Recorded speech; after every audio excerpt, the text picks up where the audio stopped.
dauphinois. Et bienvenue en A709 pour les dauphinois. Bravo à ceux qui ont réussi à trouver pour leur première venue à Dauphine. Alors je suis très très heureux de cet événement ce soir pour plein de raisons.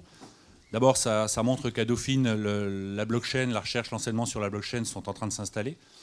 Et ça n'a pas obligatoirement été très très rapide il y a quelques années, c'est en train de se faire. Et donc c'est vraiment quelque chose qui me fait énormément plaisir.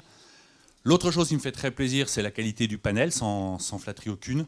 Je les laisserai se présenter, je pourrais, mais bon, globalement, vous avez quand même des noms de très belles boîtes de l'écosystème français, d'accord, animés par une personne de l'organe de presse sans doute le plus connu en France sur le sujet. Donc là, on est quand même au top.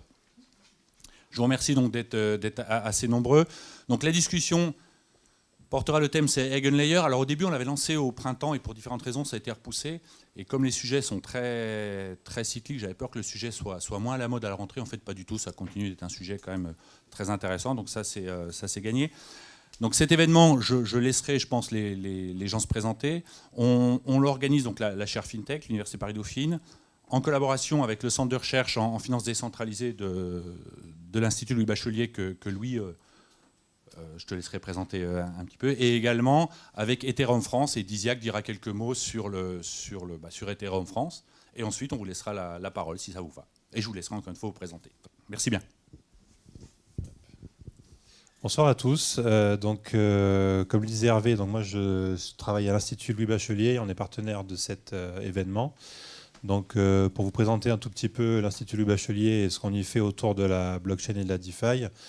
Donc l'Institut, c'est un institut de recherche, principalement en mathématiques financières. On a la particularité de travailler beaucoup avec les entreprises, toutes les grandes banques de la place financière de Paris, les boîtes d'assurance, les asset managers.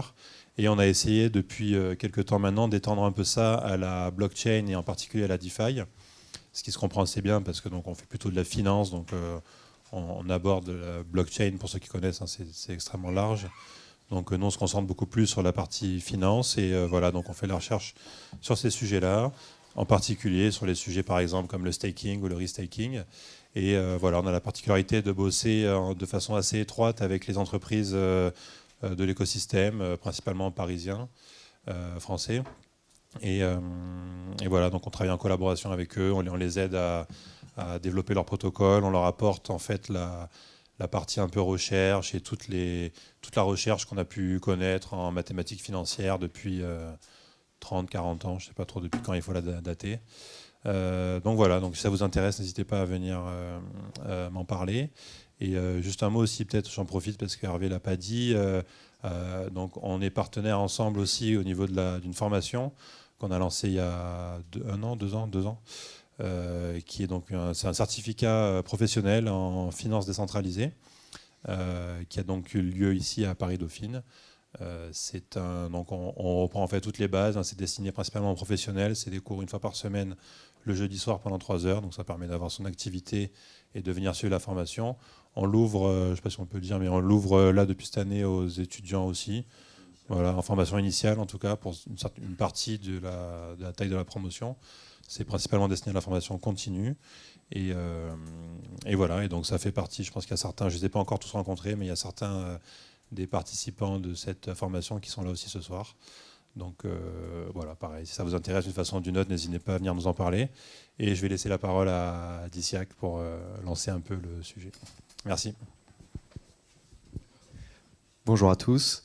Alors moi je vais vous faire une présentation très très rapide sur l'association Ethereum France qui est partenaire de cet événement. Alors qu'est-ce que c'est qu'Ethereum France ? C'est une association loi 1901 qui a vocation à parler d'Ethereum et à organiser des événements autour. J'ai cru voir juste là un petit pull de cryptosphère. Nous sommes un petit peu les cryptosphères après le monde étudiant. Donc s'il y a des gens qui finissent leurs études, n'hésitez pas à venir chez nous. Nous organisons des meet-up comme ce soir, mais également la grande conférence ETHCC que vous connaissez peut-être. Au-delà des événements, on organise également du contenu communautaire, c'est-à-dire qu'on rédige des articles publiés sur notre blog qu'on essaie de faire de manière régulière, avec des sujets qui peuvent être quelquefois assez techniques.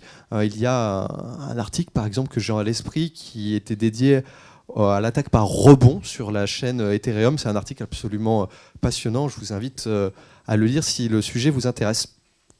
Parmi les événements qu'on organise, on est partenaire de la DevCon qui aura lieu à Bangkok, donc la très grande conférence autour des développeurs d'Ethereum.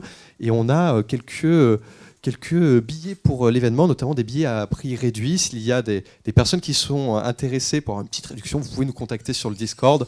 On recherche également des contributeurs qui participeraient à l'événement et qui voudraient nous aider justement à faire une petite review de ce qui se passe. Je vois des gens qui aussi, on peut en discuter juste après. Et on a un meet-up au mois d'octobre. La date n'est pas encore définie, mais ce sera à la fin du mois, pour découvrir les nouvelles formations au métier du Web3. Donc j'entends qu'il y a une certification qui est en train d'être créée. Faut qu'on en discute parce qu'on est en train de préparer un meet-up avec Alira et les gens de DNA pour parler justement de ces nouvelles certifications qui voient le jour. Du côté d'Alira, c'est une certification DeFi qui est donc inscrite chez France Compétences. Donc la DeFi rentre aujourd'hui chez France Compétences. Donc ça se professionnalise, c'est quelque chose de notable. Et on voulait faire un meet-up dessus. Et du côté de DNA, c'est DNA Academy pour les questions plus d'ordre légal et fiscal. Donc si vous voulez nous rejoindre, c'est très simple, vous pouvez suivre ce petit QR code. On est une association, c'est 10 € par an et ça vous permet d'avoir droit de vote et de participer à notre super association. Je suis pas plus long, je vais redonner la parole à Grégory et je remets cette magnifique affiche de présentation dont je suis très jaloux. Merci pour tout. Merci pour cette intro, merci à tous les deux, merci Hervé aussi pour l'organisation de ce meet-up. Je pense que le plus simple pour commencer, c'est que chacun se présente, que chacun dise exactement ce qu'il fait dans l'écosystème. Bonjour, je m'appelle Thomas, je suis cofondateur et Chief Operating Officer de Kin. On est une startup de crypto qui fait du staking. Le staking, c'est un mode de validation de blocs qui vous permet de bloquer une somme d'argent en crypto-monnaie pour acquérir le droit de valider des blocs sur des réseaux proof of stake. On est l'une des plus grosses entreprises de staking. On a à peu près 8 milliards d'actifs, 8 milliards de dollars d'actifs qui sont stakés chez nous. On est une boîte de 80 personnes avec des bureaux à Paris, Londres, Singapour et New York. Voilà. Et j'ai fait mes études à Dauphine aussi. J'ai fait la licence, j'ai fait le BFA, mais je suis parti avant la fin du BFA. Mais on s'en sort quand même. Et Thomas est peut-être un peu modeste parce que Kin est vraiment l'une des plus belles boîtes du secteur. En France, c'est clairement l'une des 3 premières, je dirais. Mais c'est un poids lourd au niveau mondial aujourd'hui, quoi. Merci. Comme quoi, j'aurais peut-être dû faire Dauphine. Non, mais très rapidement. On peut décrocher ça ou pas? C'est plus sympa quand même. Ouais. Plus sympa. Du coup, Damien, moi c'est l'investissement plutôt qui m'intéresse, puisque du coup je suis directeur de l'équipe d'investissement de Blockwall. On est alors un fonds allemand à la base. Moi je suis basé en France pour autant, puisque dans l'écosystème les gens sont très souvent en remote. C'est exactement le cas pour nous aussi. Blockwall, c'est un fonds qui a été monté en 2017, qui a initialement investi très tôt en token, un des premiers fonds régulés donc, du coup, en Allemagne par la BaFin, qui est le régulateur équivalent de l'AMF que vous avez en France. Et puis très récemment, on a aussi levé un deuxième fonds, du coup un deuxième véhicule, pour investir cette fois-ci en equity, puisqu'on s'est rendu compte que c'était un peu restrictif par moment d'investir seulement en token. Alors on est très fan du mode d'investissement, mais parfois ça nous a loupé quelques opportunités assez intéressantes, et je pense que vous avez levé aussi en equity à un moment. Donc voilà, donc on est une équipe de 8 personnes, on déploie en général, on fait une dizaine d'investissements par an dans des boîtes au pré-seed et au seed. Pour ceux qui savent pas vraiment ce que ça veut dire, c'est des boîtes qui en général n'ont pas de produit, ou en tout cas ont un début de produit avec très peu de traction commerciale, et on investit en général entre 500 000 et 1 million d'euros dans ces projets-là au début pour les soutenir, tant d'un point de vue réseau que d'un point de vue financier. Voilà.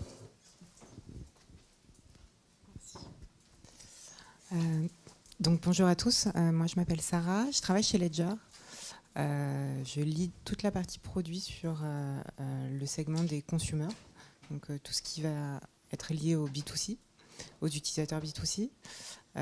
Pour ceux qui ne connaissent pas Ledger, c'est une autre petite boîte. Voilà. on permet à nos clients de sécuriser leurs cryptos et leurs actifs numériques, donc grâce à un hardware. On appelle ça dans le milieu la self-custody. Donc je pense, un pilier assez clé dans l'écosystème crypto. Et au-delà de ça, moi je travaille du côté software, c'est-à-dire l'interface qui va leur permettre de gérer leur device, mais aussi de bénéficier d'un certain nombre de services autour de l'écosystème crypto. Voilà. Merci à tous pour votre présentation. Moi rapidement, je m'appelle Grégory Raymond, je suis cofondateur du média The Big Well, donc média spécialisé dans le Web3. Ça fait 2 ans et demi qu'on existe et en gros, pour vous dire la façon dont on se distingue, c'est qu'en fait on est juste des journalistes classiques, traditionnels. On vient de grandes rédactions traditionnelles comme Les Échos, Capital, L'Express.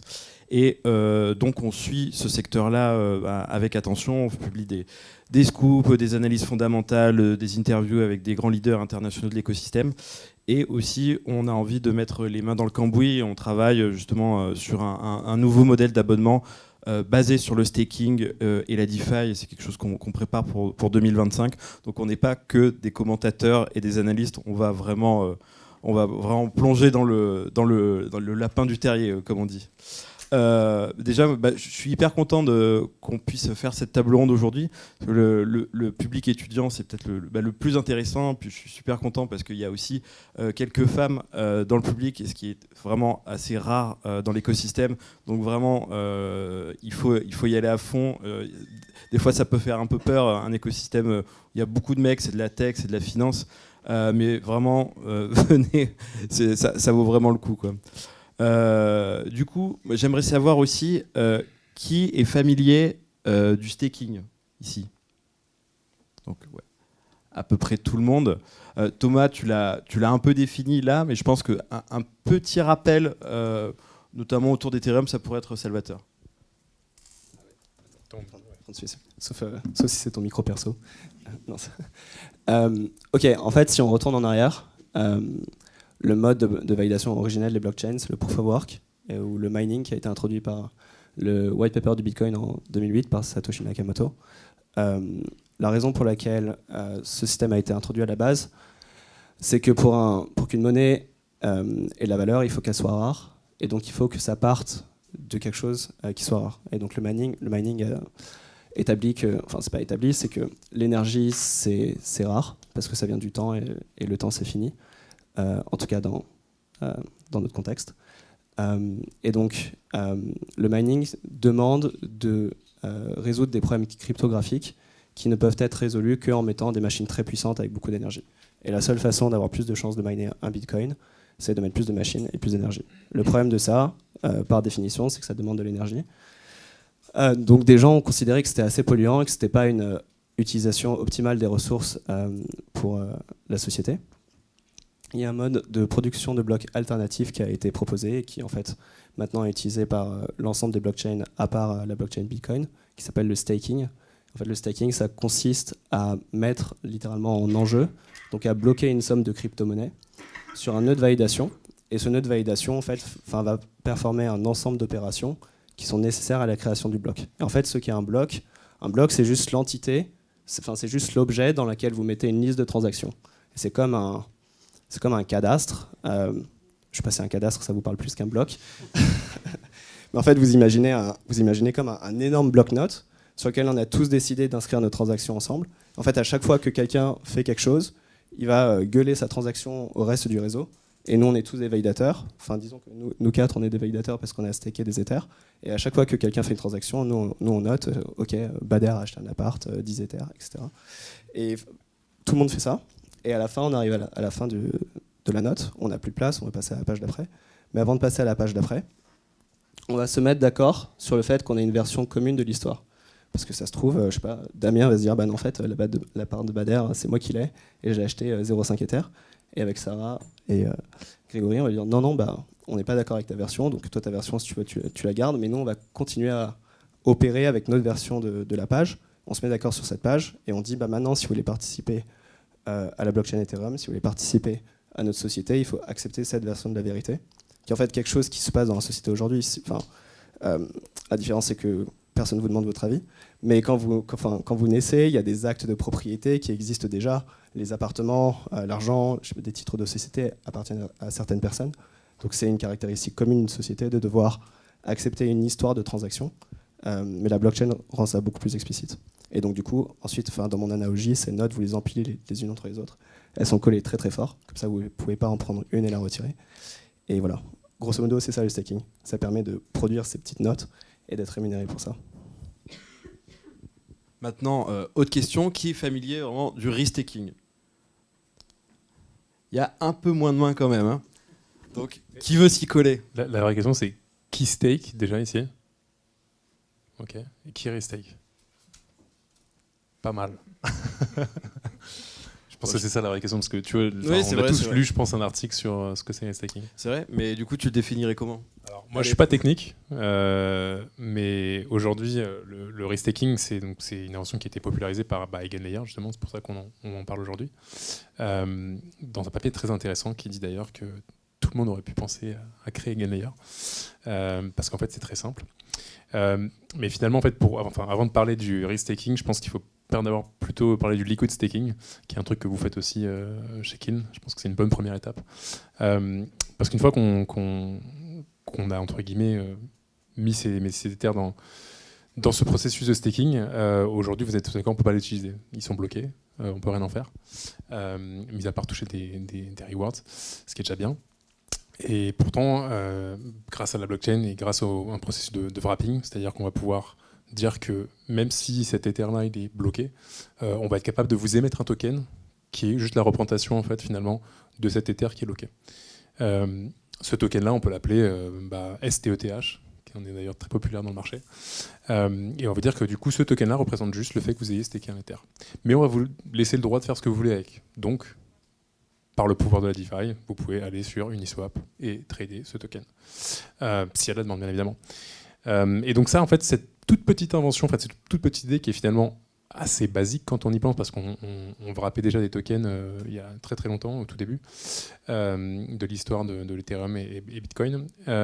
Finalement, elle a permis de débloquer un petit peu, je pense, la mentalité sur, ok, finalement, les assets qui sont stakés, on va pouvoir en faire des choses, et pourquoi pas les restaker, pour du coup augmenter le yield finalement de ces assets qui sont déjà stakés. Donc le yield, le taux d'intérêt qu'on doit toucher en rémunération de notre dur travail de staker. Et donc finalement, de ce passage-là, on arrive sur cette idée un peu folle qui se dit on va restaker des assets qui sont déjà stakés. Et donc Eigenlayer a écrit un white paper là-dessus, qui était du coup un projet de recherche à la base. Hein. Je me souviens plus exactement de l'université de laquelle ça vient, mais l'équipe du coup initialement c'était une équipe de chercheurs. Et finalement, on va combiner les yields en se disant que pour ça, par contre, il va nous falloir des gens chez qui restaker ces tokens-là. Et donc, on va vous introduire le concept d'AVS. Un AVS, c'est un protocole qui va avoir besoin de sécuriser son réseau et qui donc du coup va accepter que vous puissiez restaker du coup vos assets déjà stakés chez eux et ainsi bénéficier du coup de la sécurité du réseau sous-jacent. Alors on va commencer avec Ethereum pour être très simple parce que bien évidemment dans la technicité on peut partir beaucoup plus loin que ça, mais donc du coup de bénéficier de la sécurité d'assets sous-jacents qui est Ethereum, qui est un réseau très populaire avec une TVL énorme et donc du coup qui devrait normalement ne pas se faire hacker demain. Ça c'est la base de la base. Peut-être tu veux rajouter quelque chose dessus, Sarah, parce que je suis pas non plus techniquement, tu vois, je pense qu'on survole, mais si tu as d'autres infos. Pour moi, ce qui est important, c'est le staking, pour compléter un petit peu ce que tu disais, c'est un consensus, c'est un mécanisme de consensus économique pour que chaque participant soit incité en fait à se comporter comme il se doit et donc à reconnaître que l'appartement de quelqu'un est bien l'appartement de cette personne. Donc comment on incite en fait un réseau distribué et décentralisé à faire le bien et à se comporter bien, c'est avec justement le proof of stake. Et donc, c'est l'incitation économique à bien se comporter dans le réseau, en fait. Et du coup, mais ça a un coût. Et c'est justement l'intérêt du restaking, c'est de mutualiser ce coût afin que d'autres protocoles puissent en bénéficier et donc puissent bénéficier de ce niveau de sécurité. Pour moi, c'est ça qui est assez clé, que ce soit dans le staking ou dans le restaking. Et ce qui est assez nouveau dans le restaking, c'est que ça permet finalement de faire tomber une barrière à l'entrée qui va permettre à ces fameux AVS finalement de bénéficier de ce consensus économique et de pouvoir se lancer. Voilà.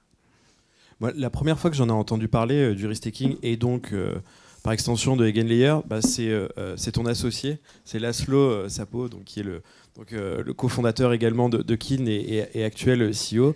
Donc, il m'en a parlé, c'était je pense au milieu de l'année dernière. Et il était très excité à l'idée que ça arrive. Bon, forcément, c'est du business en plus pour une société comme Kin. Mais j'ai l'impression que dès que le projet a été présenté, il y a eu un effet waouh et un consensus sur le fait que c'était une super équipe, un super projet et il faut absolument s'y intéresser. Comment ça se fait qu'il y a eu cet effet waouh aussi rapide en fait? Parce que le projet n'avait pas fait ses preuves. Ouais, je pense qu'il y a en effet une équipe technique qui était très très solide. Et enfin, Hervé Alexandre parlait de ça tout à l'heure. Il y a beaucoup de nouvelles tendances en crypto et on voit ça assez souvent. Damien parlait du liquid staking avant.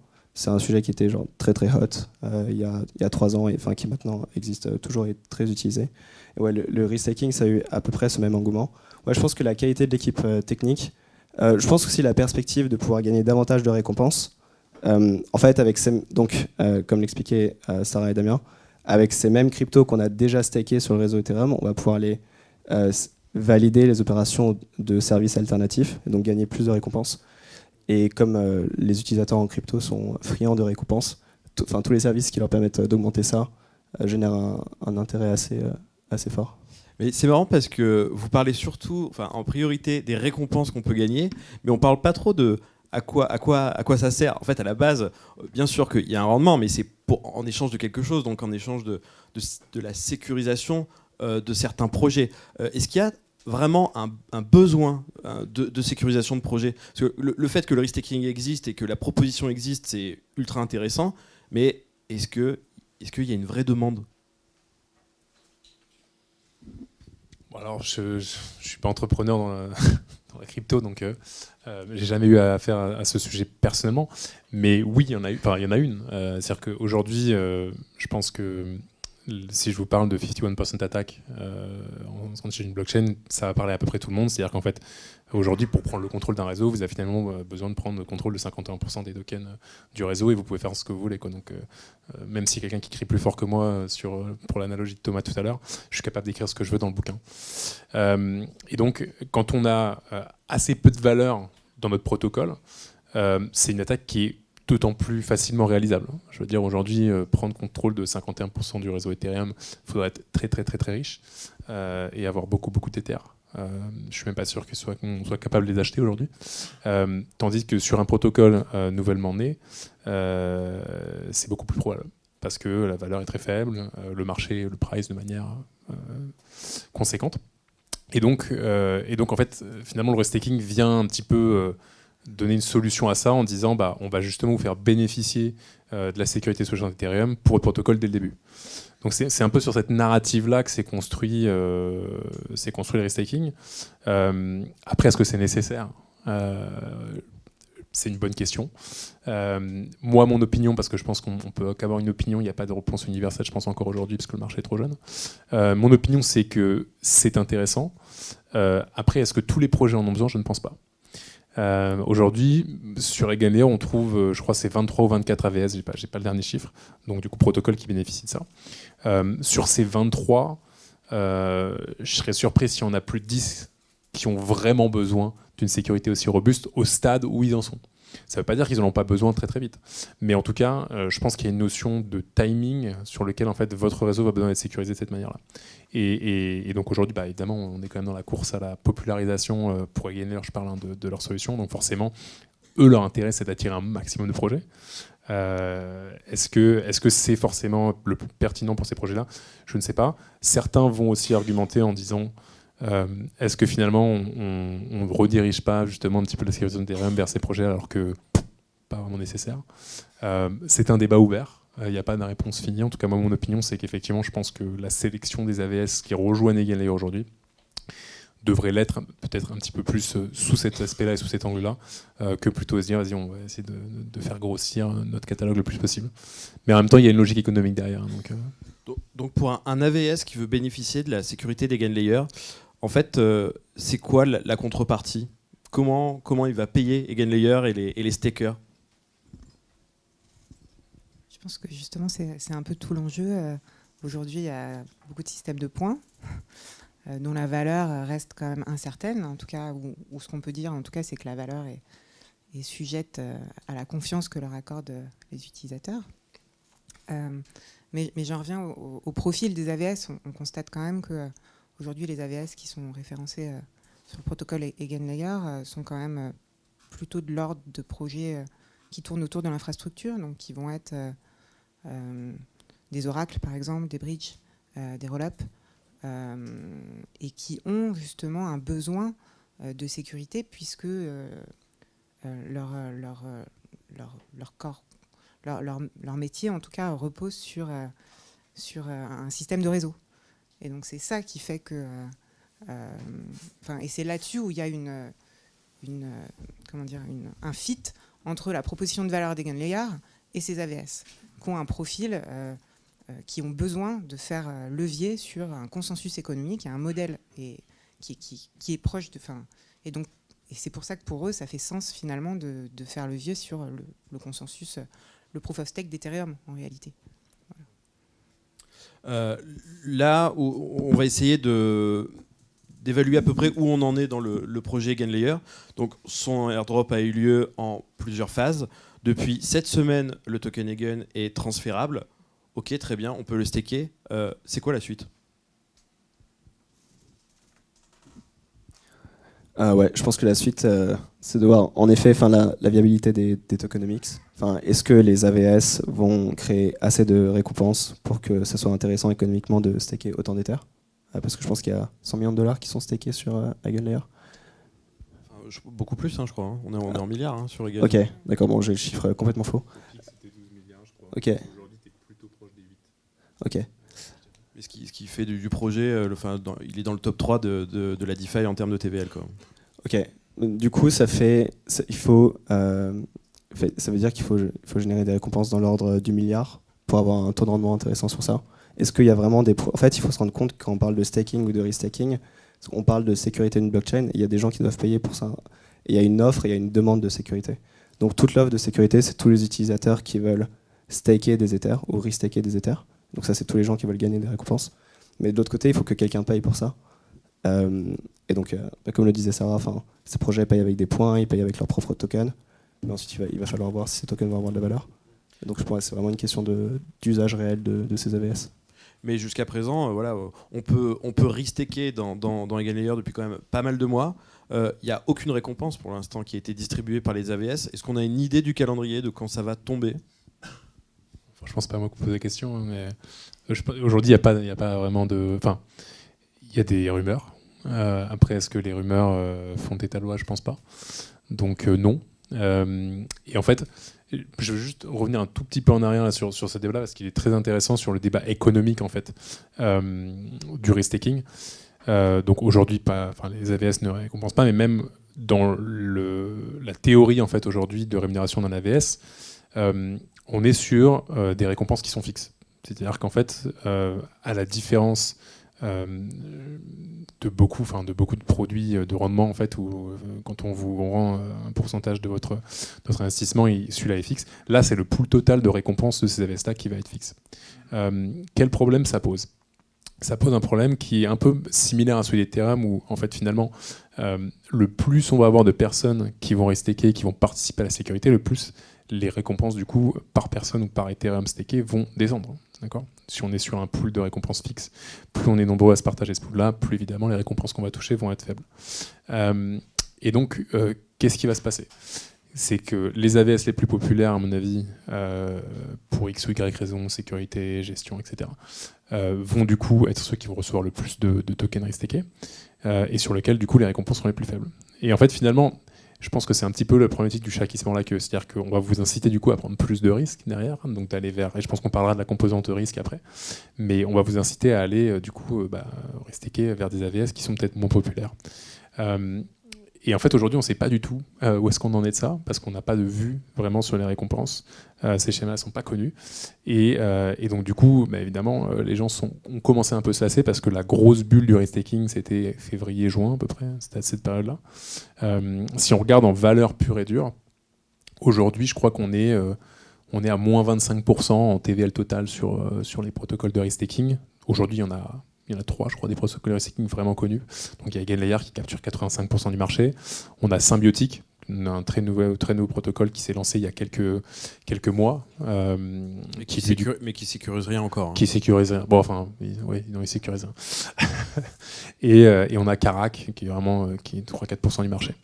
Et en fait, finalement, quand on regarde en valeur totale, aujourd'hui, ce qui s'est passé, c'est qu'on a perdu 25%. Si on ajuste par la volatilité, parce que le marché a pris un petit coup dans l'aile aussi depuis, en fait, on est flat. C'est-à-dire qu'en nombre d'Ethereum restakés, on n'a pas bougé.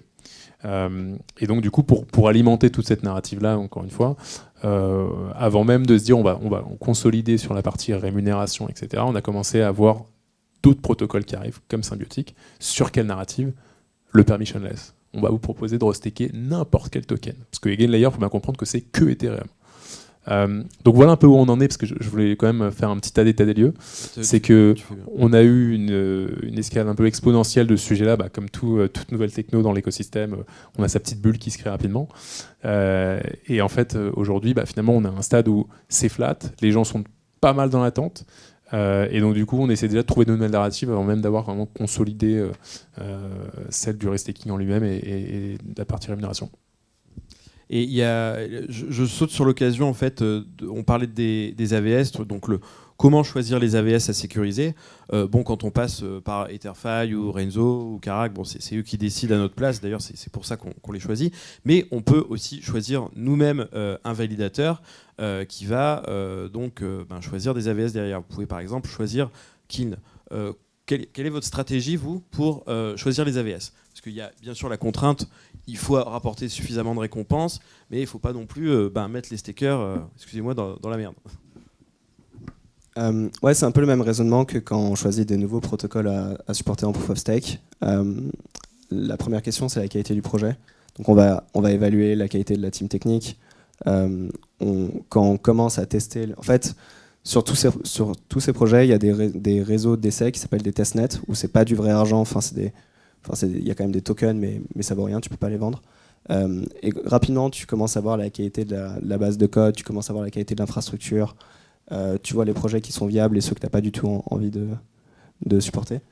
Donc je pense que ça, c'est vraiment le côté technique, c'est là où on est fort, on a vraiment un ADN infra, engineering.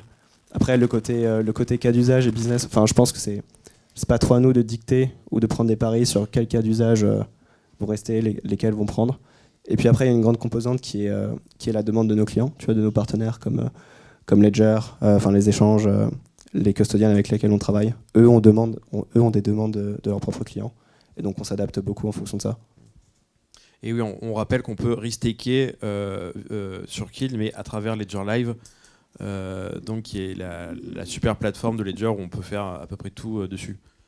Justement, la stratégie de Ledger, justement, vous demandez quoi à Kill là-dessus? On travaille beaucoup ensemble, en effet. Chez Ledger, on est une plateforme, c'est-à-dire qu'on ne fournit pas un service nous-mêmes, mais on met plutôt en relation nos utilisateurs avec les acteurs du marché les plus pertinents. Et Kin, bien sûr, en fait partie. Et donc, on travaille notamment sur le staking d'Ethereum, que ce soit avec des solutions Ethereum natifs, donc pour les stakers qui ont 32 Ethers ou un multiple. On travaille aussi avec des systèmes de pooling, qui permettent de faire, là aussi, diminuer cette barrière de 32 Ethers à l'entrée, mais néanmoins qui ne génère pas un token liquide, mais plutôt un token qui est non transférable, qui reflète simplement la position de l'utilisateur, tout en permettant de bénéficier du service de staking natif. Et enfin, on travaille aussi sur la partie restaking, puisque c'est une grosse demande de nos utilisateurs. Ensuite, on travaille avec un panel de partenaires aussi diversifiés, parce que c'est important de laisser le choix à nos utilisateurs. Et le choix, ça veut aussi dire pour eux diversifier leurs risques. Donc, on arrive sur la question un peu chaude, le token Eigen, qui porte le joli nom de Intersubjective Universal Token. Bref, ça sert à quoi? Bonne chance. En gros, ça apporte une couche de sécurité économique supplémentaire. Ça te donne une récompense en plus des récompenses. En fait, quand tu vas stacker des Ethers, tu as les récompenses de base pour sécuriser le réseau Ethereum. Donc tu as tes récompenses de consensus layer, de execution layer. Enfin, on ne va pas rentrer dans les détails. Et en plus de ça, tu as une incitation économique supplémentaire, qui est le token Eigen, qui te récompense pour le fait que tu aies fourni de la sécurité en AVS. Et donc, du coup, le fait qu'il ait une valeur économique aujourd'hui, qu'il soit tradé sur le marché, ça fait que tu peux faire quelque chose de ces tokens plutôt que d'accumuler des points dans un wallet. Mais il va servir aussi à trancher des litiges qui ne peuvent pas être tranchés naturellement. Donc il apporte quand même une vraie valeur en fait, à tout le système. Ouais, totalement. Ouais, pas seulement la valeur économique. Il y a un petit débat là aujourd'hui. Bon, là, je m'adresse plus au fond. Comment dire, les gens qui ont investi donc dans Eigen très tôt, donc là aujourd'hui ils ont leur token, mais ils sont vestés, donc c'est-à-dire qu'ils ne peuvent pas les vendre avant plusieurs mois, voire ça monte jusqu'à peut-être au moins 1 an et demi, je sais plus. Enfin bref, le vesti, ça peut monter très loin. Ça peut monter très loin. Il n'y a pas de limite. Mais en tant qu'investisseurs des débuts, ils sont loqués. Le truc, c'est qu'ils peuvent staker et les récompenses de staking, elles, sont liquides. Est-ce que ça peut pas menacer le projet en fait à court terme que des gens qui stakent des quantités quand même très importantes, vendent leur récompense de staking? Ça peut créer une pression à la baisse vraiment assez importante sur le projet, non? Je pense que c'est un trou dans la matrice en fait. Tu vois ce genre de choses. C'est que à la base, donc, quand on structure des accords d'investissement avec des boîtes en token. Donc pour ceux qui verraient pas très bien comment ça se passe, très souvent quand on investit dans un projet au début, le token n'existe pas. Il n'y avait pas de token, l'infrastructure n'est pas encore en place, etc. Donc on va souscrire en fait à de l'equity, donc des parts sociales dans la boîte, mais avec un warrant qui du coup s'exprimera en token. C'est-à-dire que ça nous donnait une partie en fait finalement de la supply de tokens, on y aura droit parce qu'on est investisseur en equity dans la boîte. Sachant que nous, ce qui nous intéresse vraiment à la fin, c'est d'avoir les tokens, mais c'est un mécanisme qui nous permet de les avoir avant même qu'ils soient émis. Effectivement, du coup, comme tu dis, là-dessus, dans ce warrant de tokens, il y a souvent une mention du coup d'investing. Investing, ça veut dire, je vais dire par exemple, Damien, moi j'investis 1 million dans une boîte, ça me donne, on va dire 10% de la boîte, donc la boîte vaut des millions. Et j'aurai le droit à 10% de la supply qui sera affectée à la société. D'accord. Donc, parce que dans un projet, en général, on va avoir cette supply token va être divisée entre souvent une fondation, souvent les fondateurs, la réserve pour la société, etc. Et donc moi, en tant qu'investisseur, la pratique de marché, ça va être de dire que vu que j'ai 10% de la boîte, j'aurai 10% de la compagnie réserve, donc des tokens qui sont dans la boîte. Et on va me dire, du coup, c'est cool. Par contre, le token, il va avoir besoin de temps pour se développer, pour créer sa communauté, pour prendre de la valeur. Donc, je vais mettre un mécanisme de vesting dessus. Tu ne pourras pas, toi, Damien, vendre ces tokens-là avant, on va dire, 48 mois, par exemple, 4 ans. C'est un peu, en ce moment, la norme de marché. Au tout début, on n'avait pas ça. Donc, c'était un peu le Far West. Puis, tout doucement, on a vu des vestings de 12 mois, 24, 36. Aujourd'hui, c'est 48. Peut-être que demain, ce sera encore plus. Je ne sais pas.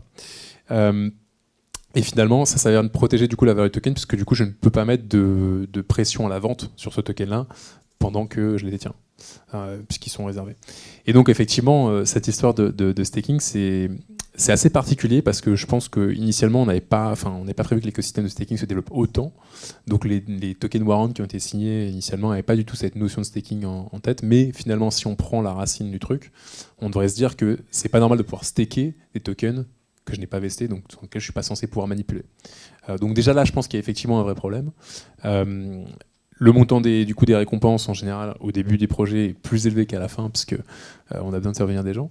Donc il y a toujours un petit peu une guerre à la récompense à ce niveau. Et donc effectivement, on pourrait se dire qu'on rémunère injustement trop les investisseurs qui eux-mêmes déjà ont des tokens qui sont déjà achetés pas cher. Donc effectivement, c'est un vrai problème. Nous, dans nos accords d'investissement en général, on structure ça maintenant, c'est quelque chose qu'on a mis sur le radar. On empêche ça de le faire même délibérément nous-mêmes, parce qu'on sait qu'en fait, ça va attirer des investisseurs qu'on ne veut pas avoir dans la cap table. On veut des gens qui s'inscrivent pour le long terme. Si on commence à avoir des mécanismes de rémunération tels que tu viens de le mentionner, en fait, on attire des investisseurs qui sont là pour des durées d'investissement très courtes, qui sont de toute manière là pas pour la pérennité et la longévité du token, mais plutôt pour faire un petit profit très vite. Maintenant, je voudrais qu'on parle un petit peu des plateformes assez populaires pour faire du restaking, donc du restaking liquide, notamment Etherfi et Renzo. Donc, ils font le même métier, mais ils l'exercent pas tout à fait de la même façon. Est-ce que l'un de vous trois pourrait un peu faire un benchmark et expliquer les différences fondamentales, par exemple, entre Etherfi et Renzo? Libre à vous. Bonne chance encore. Alors dans le détail, j'avoue que je ne saurais pas répondre à cette question. Je peux vous aider, par exemple. Non, en fait, non, mais je peux préciser ma question, en fait. Moi, j'ai vu une différence fondamentale, c'est-à-dire que quand on stake des Ethers sur Etherfi, ils sont pas forcément tous utilisés pour faire du restaking. En fait, ils servent un peu à rien. Tandis que Renzo utilise absolument tout. Est-ce que c'est dangereux, en fait, cette stratégie de Renzo d'utiliser beaucoup trop d'Ethers pour des projets qui n'ont pas vraiment besoin d'autant de sécurité? Est-ce que ça peut poser un problème pour moi en tant que user qui dépose mes Ethers chez Renzo? Je pense que ça veut dire que, in fine, le capital est sous-utilisé, je suppose. C'est-à-dire que et ça va à l'encontre finalement des gun layers, puisque l'idée des gun layers, c'est quand même de mutualiser le capital et de l'utiliser pour sécuriser des AVS qui, eux, en ont besoin. Si finalement on concentre du capital et qu'on ne l'utilise pas à ces fins-là, à mon sens, il y a un problème de sous-utilisation, et donc dans ce cas-là, il y a aussi un problème de rémunération derrière qui va devenir, qui potentiellement peut être latent. Thomas, tu as peut-être un avis, toi, sur le sujet? Sur spécifiquement le fait de ne pas utiliser d'utiliser absolument tous les Ethers. Quelle est la meilleure stratégie? Est-ce que celle de Renzo qui utilise vraiment tout à fond, ou alors Etherfi qui fait juste le nécessaire, mais du coup rémunère pas assez ses utilisateurs? Ouais, je suis d'accord avec Sarah. La question de la rémunération, c'est une question importante parce que c'est aussi ce qui va te permettre d'avoir des stakes qui soient pérennes. On le voit, les protocoles où la rémunération fluctue trop, c'est des protocoles où tu n'arrives pas à fidéliser les utilisateurs. Donc du coup, ta proposition de sécurité, elle n'est pas évidente parce qu'en fait, tu vas avoir des services alternatifs, donc toutes ces AVS, où tu leur dis, viens sur mon protocole, il y aura une offre de sécurité qui sera importante, et en fait, tu vois qu'elle fluctue parce que tu n'es pas capable de tenir tes récompenses. Donc ouais, c'est une question à considérer. D'accord. Donc plutôt Renzo ou Etherfi? Nous, on est assez agnostique. C'est trop facile, ça, toi. Je sais, mais ça fait 4 ans que je fais ça. Comment les protocoles de liquid restaking, ils utilisent les fonds qu'on leur confie? Est-ce que moi, en tant qu'utilisateur d'Etherfi, est-ce que je peux décider un peu où Etherfi va restaker? Je pense que ça dépend des protocoles, ça dépend des implémentations différentes. Des fois, tu vas mettre dans des vaults et c'est l'opérateur qui va choisir quel AVS il va opérer. Donc des fois, c'est juste laissé au choix du vault et juste du node de l'opérateur de nœud. Des fois, c'est le protocole qui va faire ce filtre. Par exemple, quand on travaille avec des partenaires comme Ledger, on parle avec Ledger du vault qu'on crée, des AVS qu'on va proposer dedans. Donc ça dépend vraiment des setups. Tu parles des opérateurs. Kin est un opérateur. Oui, Kin est un opérateur. Donc validateur, opérateur, ça réunit un peu c'est un peu la même famille. Est-ce qu'on peut encore parler d'une bulle du restaking aujourd'hui, ou est-ce qu'on est dans un environnement un peu plus raisonné qu'il y avait au printemps? Parce que c'était vraiment la folie au printemps. Ouais, encore une fois, c'était la folie, mais qui en a profité? Tu vois, c'est toujours la question que tu les te poses. Chasseurs d'airdrop. Les farmers. J'en ai parlé rapidement tout à l'heure, mais en fait, il y avait une bulle d'un point de vue sentiment de marché. Est-ce qu'en termes d'usage, on l'a vraiment vu? Peut-être, Aujourd'hui, les mecs qui font du liquid restaking, il y en a 90% moins qu'il y a quelques mois. Enfin, c'est quand même une chute assez énorme. Hein. On a à peu près 1000 liquid restakers aujourd'hui, contre du coup 10 000 il y a quelques mois. Donc oui, en fait, d'un point de vue, je pense, engouement de marché, on peut dire que la bulle a éclaté. En termes de valeur, tu vois, même si on ajuste avec la volatilité, comme j'expliquais au début, on va rester assez flat en termes d'Ether qui sont restakés. Donc en fait, oui, je pense que cette bulle-là a éclaté. Les valorisations, maintenant, si on parle purement en termes financiers, des boîtes qui se lançaient là-dedans, en février, je vous en parle pas parce que c'est vraiment, vraiment chaud, ce qu'on a vu. Après, si on décide... C'est-à-dire on est entre nous là. Je peux pas dire que je suis agnostique en termes de valo, ça marche pas. Mais non, effectivement, enfin, sur les projets à la je vais parler de Symbiotic, hein, parce que typiquement c'est le second projet après Gainlayer sur lequel on a vraiment pu voir un peu l'effet de cette bulle. C'est des mecs qui ont levé à des valos supérieurs à entre 100 et 200 millions en FDV, alors qu'il y avait rien. Mais quand je dis rien, c'est rien. Il y avait un white paper, quoi. Et donc on peut justement se poser la question légitimement à ce moment-là de se dire ok, mais alors Eigenlayer c'est bien sur le papier, mais pour le moment ça a toujours rien prouvé, et donc toi tu mets la valo en avant, c'est mettre la charrue avant les bœufs, quoi. Donc en fait, si tu veux, je pense que là on revient à un sentiment de marché, mais comme toute innovation, sauf que ça allait très très vite avec le restaking. On est passé de folie à ok, il n'y a pas d'usage, mais on y revient. Donc je pense que tu vois, c'est comme tout cycle d'innovation en fait.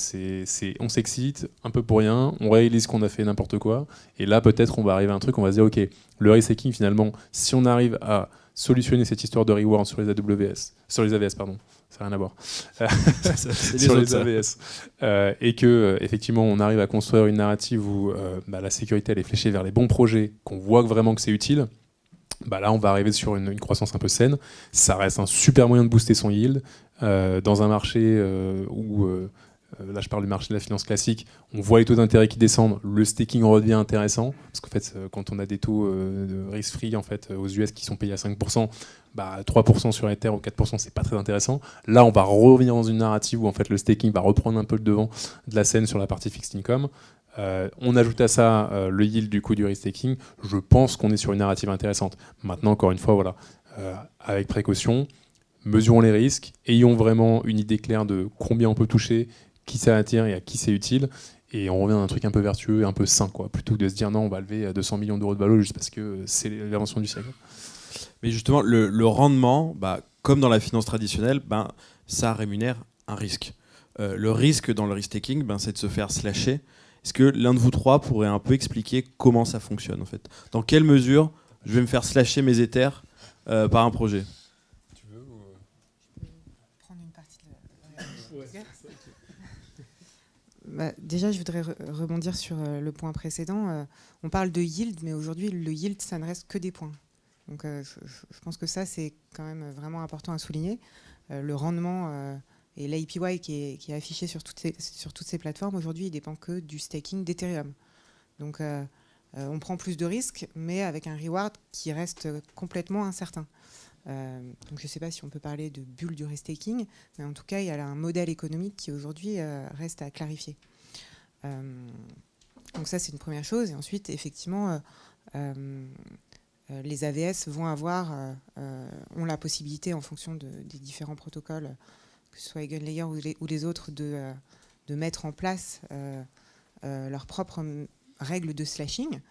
Le slashing, typiquement, c'est par exemple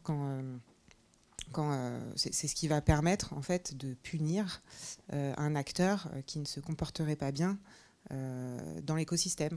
Donc si par exemple un node, un validateur, autrement dit, veut valider une transaction frauduleuse, ou alors si un node reste hors ligne pendant trop longtemps et ne donne pas signe de vie, eh bien, il va se faire slasher, c'est-à-dire qu'il va perdre les Ethers qu'il a mis en jeu pour valider des transactions. Donc dans ce cas, ça c'est la règle de base sur Ethereum. Et donc dans le cadre des Eigenlayer, chaque AVS a la possibilité de définir son standard. Et donc théoriquement, il va aussi définir un standard qui va être qui va être ajusté par rapport à sa proposition de valeur, encore une fois. Donc, et on en revient justement finalement à cet effet réseau et toujours cette idée centrale autour du consensus et de l'incentive à créer un consensus et un modèle vertueux. Voilà. Donc en gros, pour résumer, si Thomas, ici présent, fait mal son boulot, c'est à cause de toi qu'on va perdre des Ethers. Mais heureusement, on a un ensemble de politiques en place pour s'assurer que ça n'arrive pas. Et on a des assurances aussi. Et on a pas mal de gens qui travaillent dessus. Il y a des assurances ? Tu trouves des assureurs qui peuvent t'assurer contre le slashing, ouais. Mais c'est pas donné. C'est plus cher que d'assurer ta maison. Mais j'imagine qu'il y a beaucoup de validateurs, donc d'opérateurs, qui vont être tentés de vouloir sécuriser un maximum d'AVS pour avoir le plus de rendement possible. Est-ce que toi, tu constates en fait des dérives chez certains concurrents qui voudraient être un peu trop gourmands ? C'est une bonne question. J'ai pas trop l'œil dessus en fait, parce que nous, les concurrents qu'on voit les plus, c'est les concurrents qui sont en compétition avec nous pour les deals sérieux. Donc tu vois par exemple quand les autres partenaires de Ledger, les autres partenaires de Binance, de Coinbase, ce genre. Et donc en fait, là tu vois, c'est 3-4 acteurs que tu connais qui sont tous très très sérieux. Donc tu vois les gens du fond de verre qui font les trucs à l'arrache, c'est pas trop ce qui nous intéresse. Mais ouais, en fait le truc des AVS, c'est que grosso modo c'est une liste à cocher de services que tu vas valider en plus de faire du staking d'Ether. Donc il y a techniquement rien qui t'empêche de valider 40 services additionnels. Mais en fait, pour reprendre l'analogie du bloc-notes, imaginez que là on est 100, on valide notre bloc-notes initial. Tout ce dont on parle depuis tout à l'heure, en fait, le restaking, c'est valider d'autres bloc-notes de gens qui sont dans d'autres salles. Imaginez qu'en fait on peut se faire brûler tous nos Ethers. S'il y a, le bloc-notes en salle Raymond Aron qui est en train de brûler, on ne sait pas trop ce qui s'est passé là-bas, et t'imagines, tu as 40 salles comme ça où il peut se passer des trucs. En fait, c'est ça dont parlait Grégory. Tu peux choisir de valider des dizaines de services additionnels, et ça met un risque accru qui est assez important. Il y a Vitalik Buterin, si vous ne savez pas qui c'est, il est temps de s'informer. C'est un des créateurs d'Ethereum qui a écrit un article de blog sur le risque de restaking des Ethers. Parce qu'en fait, tu pourrais avoir, vu les sommes qui sont restakées aujourd'hui, tu pourrais avoir quelques AVS ou même une AVS qui déconne et qui se lâche, donc qui brûle beaucoup d'Ethers d'un coup, et ça pourrait menacer la sécurité du réseau Ethereum. Parce qu'en fait, ces Ethers qui sont utilisés pour le restaking, ils sont aussi utilisés pour le staking. Donc voilà. J'ai une dernière question, après on passera à une séance de questions-réponses. Je pense que vous en avez plein. En fait, je vais finir en ne parlant pas d'Ethereum, mais en parlant de Bitcoin. Le staking de Bitcoin commence à émerger. C'est pas du staking avec du vrai Bitcoin, c'est du wrap Bitcoin. Scam ou pas ? J'ai toutes les questions les plus drôles, c'est marrant. Donc tu l'as dit, Bitcoin, c'est pas du proof of stake, c'est du proof of work. Et donc on peut pas staker du Bitcoin nativement. Donc qu'est-ce qu'on fait ? On va le wrapper. On va aller sur des réseaux où on peut staker. On va du coup swapper ce liquide token de Bitcoin, si on peut l'appeler comme ça, pour pouvoir staker derrière, et on va en tirer des rewards. Le problème, c'est qu'on est exposé à quoi en ce cas-là ? À la volatilité. Donc on n'est pas sûr de récupérer son Bitcoin, et si tes rewards ne compensent pas ta perte de volatilité parce que le marché a décroché, en fait tu perds de l'argent. Donc moi je suis fondamentalement un peu Bitcoin maxi dans l'âme, donc un Bitcoin égale un Bitcoin. Donc me dire qu'en fait je vais utiliser mon Bitcoin juste pour aller le convertir pour staker, en fait pour moi ça n'a pas trop de sens. Mais encore une fois c'est mon opinion de Bitcoin maxi, un peu peut-être psychorigide là-dessus. Mais en tout cas pour moi c'est un peu une ineptie. Ou alors c'est parce que les gens qui développent ça se disent on va aller toucher une audience en fait qui aimerait avoir du yield sur Bitcoin, mais en fait fondamentalement ça ne marche pas avec la narrative de Satoshi Nakamoto. Sarah, est-ce qu'il y a les clients de Ledger, ils ont cette demande d'avoir du yield sur Bitcoin ? Je pense que c'est difficile de faire un amalgame parce qu'il y a différents types de personas. Moi, je fais du produit, donc il y a effectivement des Bitcoin maxi pour qui ne font rien avec leur Bitcoin, à part effectivement les stocker et qui sont plutôt des hodlers. Et je je pense aussi que mécaniquement, vu la masse monétaire qu'il y a derrière Bitcoin, il y a nécessairement une demande pour utiliser ce capital et générer du yield. Ensuite, il y a plusieurs manières de le faire, en effet, qui va exposer l'utilisateur final à différents types de risques. Et c'est, je pense, à chaque utilisateur de faire son choix. Mais, et comme tu l'as dit, un protocole n'en vaut pas forcément un autre. Donc, je pense que c'est super important de bien comprendre dans quoi on s'engage et pas juste d'être attiré par le yield, parce qu'effectivement, yield veut dire risque, nécessairement. Mais en tout cas, chez Ledger, pour nous, c'est important, encore une fois, de laisser le choix à nos clients. Donc certains ne se lanceront probablement pas là-dedans et d'autres seront à l'inverse assez ravis de pouvoir faire levier sur différents protocoles en fonction de leur profil de risque.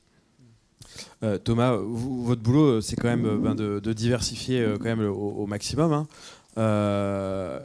Vous en pensez quoi du staking de Bitcoin ? Ah ouais, tu parlais de mon cofondateur Laszlo tout à l'heure. La première fois que j'ai entendu parler de Bitcoin staking, c'est mon cofondateur qui m'en a parlé. Et il me dit Thomas, j'ai entendu parler d'un truc qui s'appelle le Bitcoin staking, c'est génial, on va faire plein de revenus et tout. Je lui dis mais de quoi tu me parles ? Enfin, est-ce qu'on peut être sérieux s'il te plaît ? Et enfin parce que Bitcoin, comme le disait Damien, c'est historiquement du mining, c'est vraiment un truc de maximalistes qui bougeront jamais de ça. Et en fait c'est la même question que celle qu'on évoquait tout à l'heure. C'est encore une fois une question d'offre et de demande de sécurité. Et comme le disait Sarah, la valeur monétaire derrière Bitcoin, c'est absolument énorme. Du coup, je suis assez mauvais avec les chiffres, donc je dirais pas la market cap de Bitcoin. C'est peut-être... non, mais si je dis rien.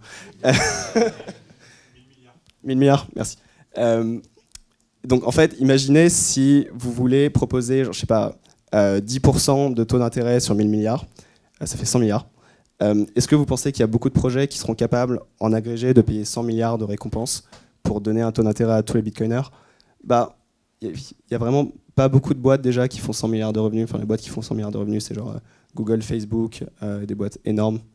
Donc c'est une vraie question. Il y a une vraie question de soutenabilité économique. Mais sinon, nous, en tant que boîte de staking, on est assez content de voir le staking devenir un mode de validation de plus en plus répandu. Merci beaucoup à tous les trois. C'était vraiment, vraiment passionnant. Je crois que vous pouvez les applaudir.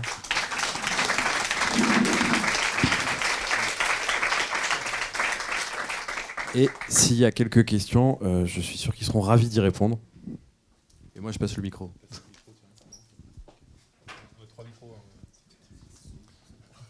Merci, je me permets d'ouvrir le bal des questions. Merci beaucoup à tous les quatre. C'était très intéressant, je pense. Et je suis content parce que vous avez parlé quand même un peu des risques. Dans l'écosystème, on parle beaucoup de yield, de points, de tout ça. Et je voulais avoir un peu votre sentiment là-dessus. Et peut-être aussi une sous-question un peu plus pour Thomas. À quel point c'est difficile de valider un AVS et quels sont vraiment les risques de se faire slasher ? Est-ce que c'est un risque réel ou est-ce que c'est quelque chose qui arrivera peut-être dans 50 ans ? Et du coup, la question qui va avec, c'est à cause du fait, et ça vous l'avez bien exprimé, les utilisateurs aujourd'hui cherchent beaucoup le yield, les points, ils vont farmer, etc. Est-ce que finalement, quel est le bénéfice net, en gros, de cette invention, de cette avancée du restaking ?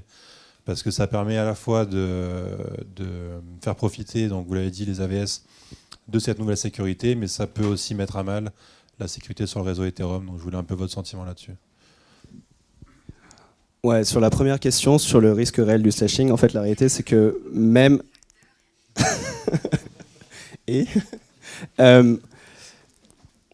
Donc déjà, sur la plupart des protocoles, même de staking, sans même parler de restaking, le slashing n'est pas activé dessus. En fait, il n'y a que Ethereum quasiment comme réseau majeur, avec Tezos, je crois, qui est le slashing d'activer. Et en fait, eux peuvent se permettre de l'avoir parce qu'ils sont extrêmement matures. Ils savent que s'il y a un problème chez un validateur, c'est pas dû au réseau, mais c'est dû au validateur, parce que le truc tourne depuis très très longtemps. Mais il y a plein de réseaux de proof of stake qui n'ont pas du tout cette maturité et qui en fait n'ont même pas activé le slashing. Par exemple, sur Solana, qui est quand même pas un petit réseau, il n'y a pas de slashing activé. Donc la réalité du slashing, en fait, elle est assez limitée. Et je pense que les slashing par an, c'est genre max, ça pour le coup je le sais, c'est max quelques millions de dollars par an. ce qui est vraiment rien du tout par rapport au nombre total d'actifs qui sont stakés.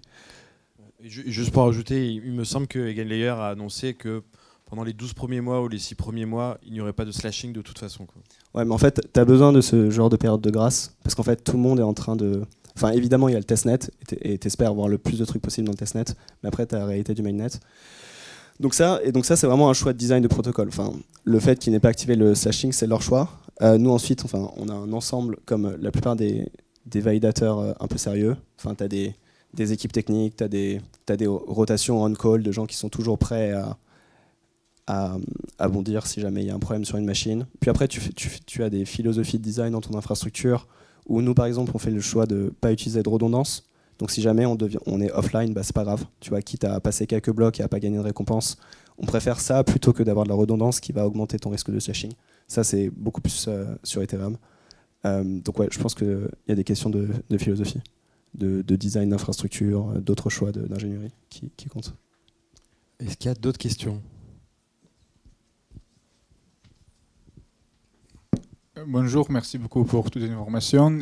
J'ai une petite question. En général, quel est le retour annuel sur investissement de staking? En vrai, tu veux le faire ? Quel pourcent en général? En fait, je pense que ça dépend du montant que tu stakes déjà. Et en moyenne, c'est 3% sur Ethereum, que ce soit en native staking ou en liquid staking. Ensuite, comme le disait Thomas, je pense que c'est hyper important de comprendre qu'un validateur n'en vaut pas un autre. Et donc, ce yield, il est moyen. Enfin, moi, là, je te donne à peu près une moyenne de ce que je connais du marché. En revanche, en fonction des validateurs sur lesquels tu stakes, tu vas avoir un yield plus ou moins important, justement à cause du risque de slashing, et puis parce que certains opérateurs ont aussi des stratégies d'optimisation de la MEV et ainsi de suite qui permettent d'aller un petit peu booster ton yield. Voilà. Et donc ça, c'est purement sur le stacking. Et ensuite, si on parle et on revient sur EigenLayer, qui a bien sûr les points et le point, enfin la question autour de la valeur des points qui te sont distribués, que ce soit par EigenLayer, enfin maintenant c'est un token, mais ou par les AVS, donc qui vont venir plus ou moins booster ton yield. Voilà, le yield d'Ethereum au départ. Merci beaucoup.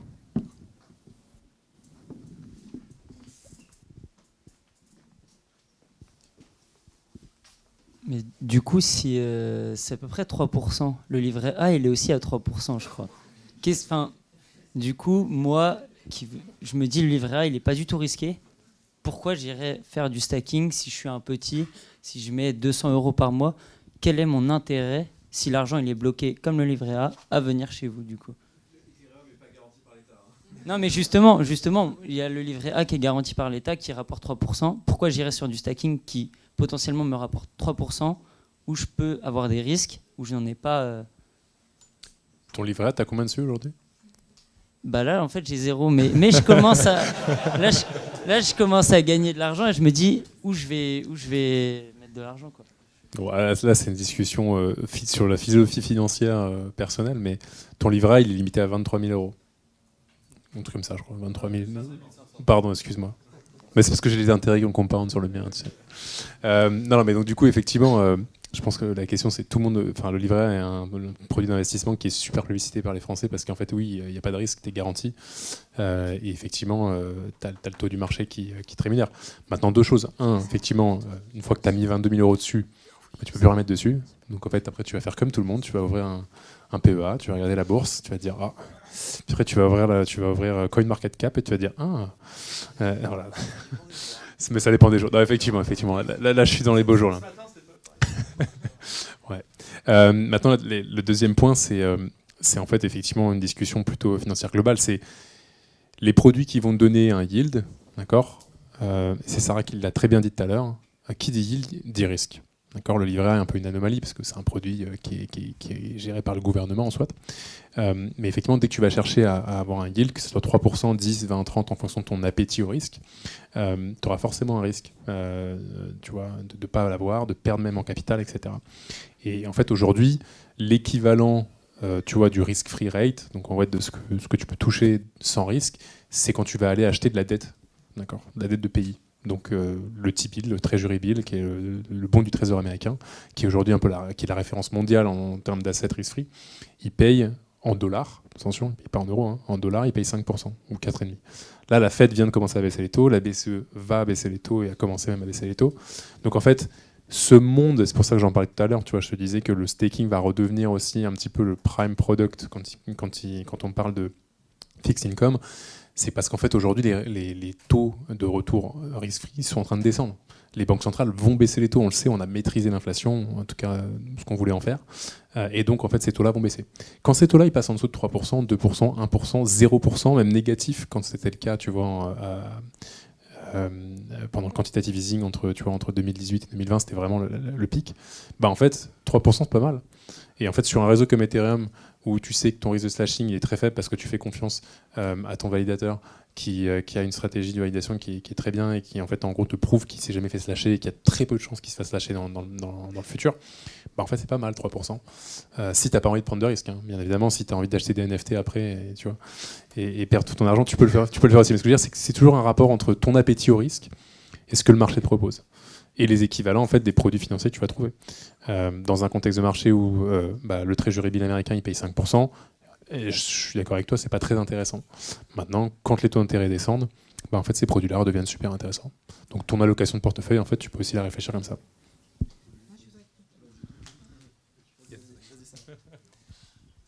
Je pense aussi qu'il y a une question philosophique derrière ça, c'est-à-dire que ton argent, il est à la banque. Et donc si on en revient aussi aux fondamentales, et je pense notamment aux fondamentaux du Bitcoin, l'intérêt de la blockchain, c'est de posséder tes actifs.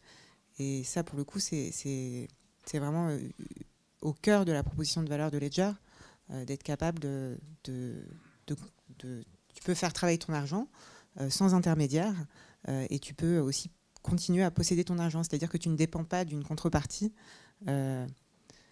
Quand tu mets de l'argent à la banque, en fait, la banque contracte une dette envers toi, en quelque sorte.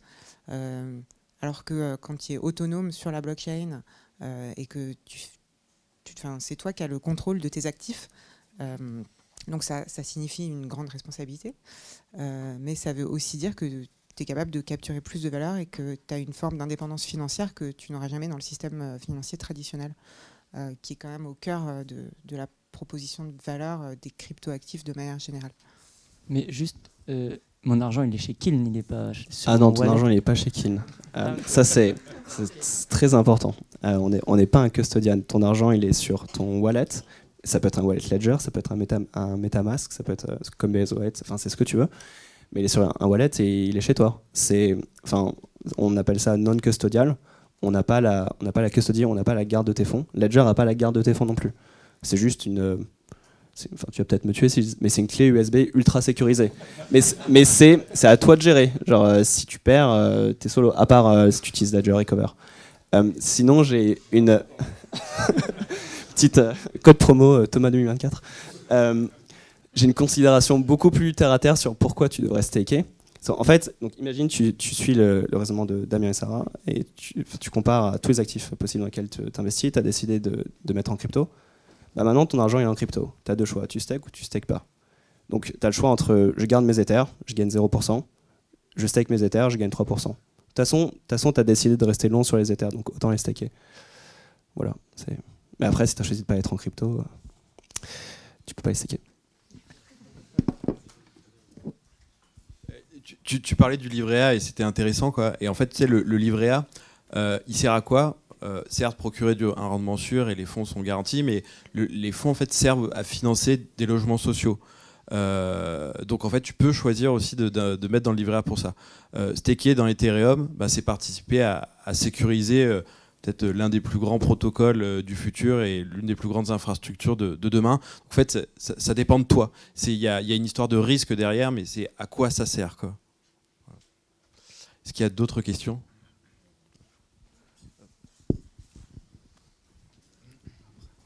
Bonsoir, merci.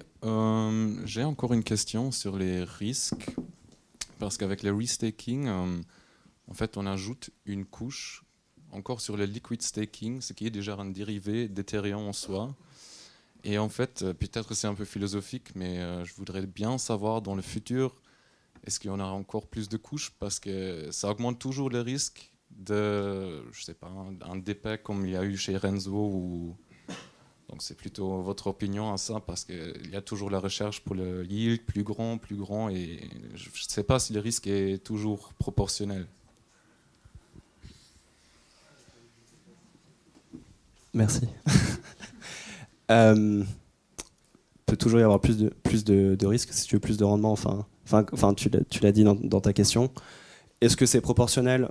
Enfin, je sais pas. Enfin, pour ça, il faudra faire une analyse quantitative du risque additionnel et le comparer au rendement additionnel. Enfin, je pense que pas beaucoup de personnes le font. Mais oui, c'est une question intéressante. Je pense que ce qui est bien, c'est qu'en tant qu'utilisateur, tu as le choix.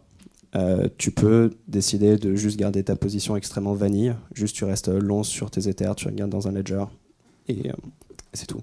Ou tu peux décider d'être un peu moins vanille et de le mettre sur Lido, ensuite step additionnel, etc. Enfin, comme tu as dit, tu les mets sur AVE, ou alors tu les as gardés sur Lido et là tu vas les restaker. Mais tu peux aussi choisir de juste avoir des Ethers et de juste d'aller restaker tes Ethers sans passer par la case liquid staking. Et du coup, en fait, je pense que ce qui est important là-dedans, c'est le choix et la transparence que te procure la blockchain. Enfin, la blockchain Ethereum ou toutes les autres blockchains. Et donc, par rapport à un mandat géré par une banque privée ou un OPCVM ou d'autres fonds, où c'est pas toi qui prends les décisions, enfin, t'es pas forcément dans les investment committee à chaque fois qu'il y a une allocation qui est changée. Enfin, là, c'est ton portefeuille. Donc, au moins, t'es responsable de ta décision. Et ta décision, tu peux aussi la changer très rapidement. Tu vois, tu peux être tout le temps sur Twitter, tu peux être sur les forums. La plupart des discussions sont quand même relativement ouverte.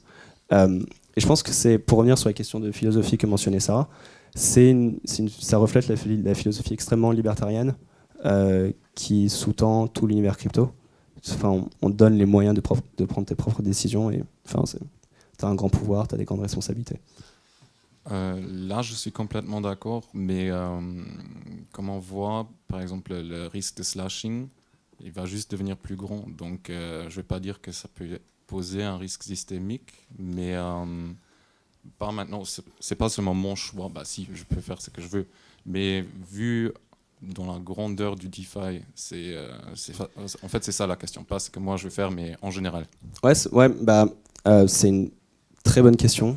Le blog de Vitalik à ce sujet, il répondra bien mieux que moi. Enfin, mais Vitalik, disait un peu la même chose que toi. Il disait il disait qu'il ne faut pas surcharger le consensus, il ne faut pas lui donner trop de responsabilités, il ne faut pas donner trop d'activités, et c'est mieux de séparer les trucs en layers, parce que sinon, en effet, tu retires toute la sécurité qui sous-tend Ethereum d'un coup. Donc oui, là, je suis d'accord que le choix collectif, c'est juste une agrégation de choix individuels. Moi, je suis d'accord avec toi. C'est des bonnes décisions. C'est des bonnes décisions. Et c'est des questions qui sont abordées de façon relativement transparente et publique dans la communauté.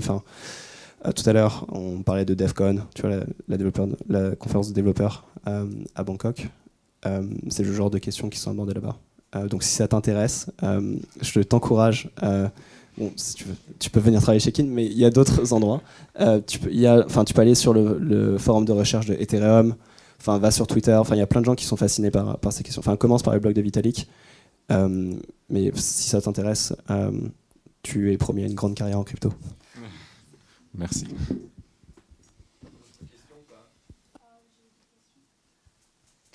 J'ai une question plutôt orientée produit, du coup, pour Sarah, peut-être concernant Thomas.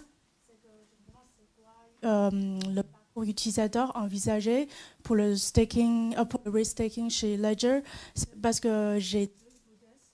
Le premier use parcours, c'est une personne qui arrive avec Ether. Il d'abord staking, du coup après une période, il a des ST Ether par exemple, du coup à ce moment-là, on propose qu'il le restake. Ou j'ai une deuxième hypothèse sur le parcours utilisateur, c'est qu'en fait l'utilisateur s'en fiche si c'est staking ou restaking, c'est gagner un rendement. Dans ce cas-là, s'il voit le restaking ça gagne 6%, le staking ça gagne 3%. Il veut directement aller en restaking. Ça veut dire que Ether veut directement mettre ses Ether dans le restaking. Donc, bien sûr, entre le temps il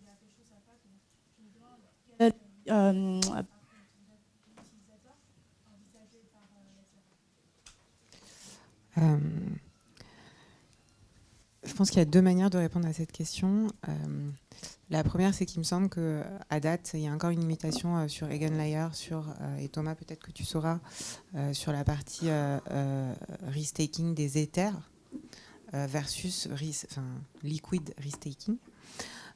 Et donc, par conséquent, long story short, tu passes nécessairement aujourd'hui, je crois, par du liquid restaking. C'est-à-dire que ton Ether, il est staké, il est transformé en ce qu'on appelle un LST, donc un liquid staking token, qui lui-même va être restaké via le protocole Eigenlayer et qui va te donner un énième token qui s'appelle un LRT, donc un liquid restaking token.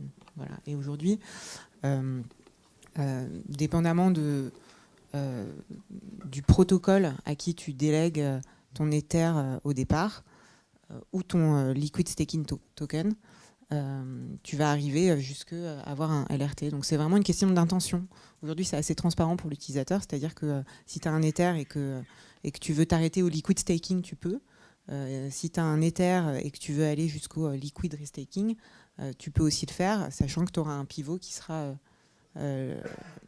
d'avoir un liquid staking token. Je ne sais pas si tu veux ajouter quelque chose. Mais... Très bien. En fait, ma question, l'utilisateur, c'est plutôt yield driven. Du coup, staking. Je veux juste gagner plus de rendement. Dans ce cas-là, il veut directement investir ses Ether dans un offre restaking. Est-ce qu'on a déjà imaginé ce type de c'est la proposition de valeur de Kiln, et je te laisserai en parler, et d'Etherfi et de Renzo en fait. Donc tu rentres et par contre, je pense qu'en tant qu'utilisateur, ça devrait être, à date, c'est quand même transparent. Encore une fois, si tu t'arrêtes au staking ou au restaking, c'est pas le même niveau de risque. Donc c'est important que l'utilisateur soit conscient de ce qui se passe en fait entre le moment où il délègue son Ether et entre la position en sortie. Donc s'il n'y a que le yield qui t'intéresse, en effet, tu peux restaker à l'infini presque. Tu peux même mettre tes liquid restaking tokens dans la DeFi. En revanche, c'est une question de risque. Et donc ta question, elle est sur pour un utilisateur qui n'est pas intéressé par les détails mais qui veut juste un chiffre en yield. Est-ce qu'il y a une couche d'abstraction? Et en fait, le problème de ça, c'est pas un problème, c'est un choix de société, c'est que c'est une qualification réglementaire qui est différente. Nous, pour en fait, le service que l'on fournit, c'est un service qui est purement technologique, même façon que Ledger. On vient juste fournir une infrastructure de staking. C'est une activité qui n'est pas régulée aujourd'hui. Imaginez une couche d'abstraction qui offre un rendement de 5%, comme ça, et ensuite c'est Kiln qui fait sa tambouille et qui fait genre plein de trucs pour que tu aies 5%. On a un rôle qui devient réglementé, qui est que je pense que c'est conseiller en investissement financier, un truc comme ça. Et en tout cas, c'est passage obligatoire à l'AMF, à CPR, sinon c'est une énorme amende et du pénal, ce qu'on aime toujours éviter. Donc du coup, c'est un choix de boîte différent. Et en fait, c'est important ce choix de boîte parce que tu construis moins une entreprise de tech et beaucoup plus une entreprise financière. Du coup, tu vas avoir un département légal et compliance qui est beaucoup plus important. Ça va faire un headcount qui est genre absolument massif. Et aussi, ça va changer tes multiples. Si tu regardes les multiples des entreprises de services financiers, tu vas avoir le multiple d'une banque, genre JP Morgan ou autre. C'est pas du tout les mêmes multiples que les boîtes de tech comme Stripe, comme Facebook, etc. Donc, tu n'as pas forcément envie de te retrouver dans cette situation non plus. C'est multiple de quoi? De valorisation par rapport au revenu ou par rapport à l'EBITDA. Mais nous, on regarde plus. Importe. Pardon? Sauf si c'est pour lever, pourquoi la vélo, ça vous importe? Parce que c'est une raison importante pour faire une entreprise, parce que c'est la valeur de ce que l'on construit. Et donc, si tu veux lever, c'est une chose, mais vendre des parts de l'entreprise, au final, en tant qu'entrepreneur, on est des acteurs économiques rationnels, on cherche à maximiser notre fonction de profit. Oui, je comprends, vous avez quand même les loyers à payer, vous avez envie de devenir riche quand même. Ouais, quand même. Donc, c'est important cette considération multiple, mais il y a un impact culturel aussi en fait à faire quelque chose qui ressemble davantage à une banque ou tu vois une entreprise financière. C'est un délire assez différent de faire une boîte de tech. Mais c'est intéressant aussi, mais c'est un challenge différent. Ça veut dire que dans chaque marché dans lequel tu vas opérer, il te faut ta licence en France, en Allemagne, dans chaque pays en Asie, en Latine-Amérique. Enfin, c'est différent. On en revient encore à cette dichotomie philosophique où, si en tant qu'utilisateur, tu veux juste du yield, bah, tu peux aussi aller chez Binance et chez Coinbase, mais sache que ton argent ne t'appartient plus. Donc là aussi, c'est à l'utilisateur de faire son choix en conscience.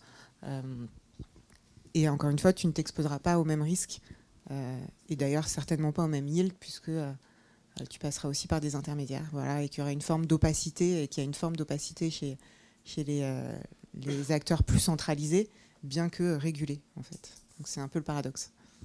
Une toute dernière question qui sera rapide. Oui, très rapide, merci beaucoup.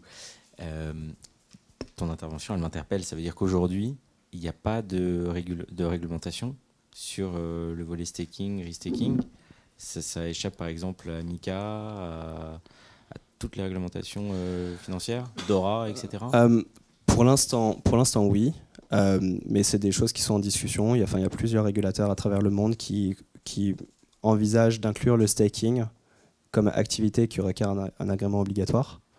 La réalité, en fait, c'est que nos relations avec les entreprises avec lesquelles on collabore, donc tu vois des Ledger, Binance, Coinbase, des fonds, tu vois des émetteurs d'ETF, nous obligent à une grande qualité de service. En fait, ils ont des processus de due diligence qui sont extrêmement exigeants. Donc c'est pas parce qu'il n'y a pas de réglementation que c'est YOLO, tu vois. Mais oui, aujourd'hui, il n'y a pas de réglementation. Je pense que c'est aussi important pour laisser la liberté à chaque individu d'opérer son propre réseau de staking aussi. On n'a pas envie qu'avec la professionnalisation des activités de staking, que l'on écrase la possibilité d'avoir un solo validateur qui a 64 Ethers, qui fait tourner 2 nœuds Ethereum dans sa chambre. Je pense que ce serait un développement du marché qui serait assez regrettable. En tout cas, il n'y a pas de régulation vraiment du staking, mais par contre, on peut compter sur l'administration française et surtout l'administration fiscale pour avoir mis au point une doctrine sur le staking, et il y a une régulation, en tout cas fiscale, du staking. Bon, merci à tous.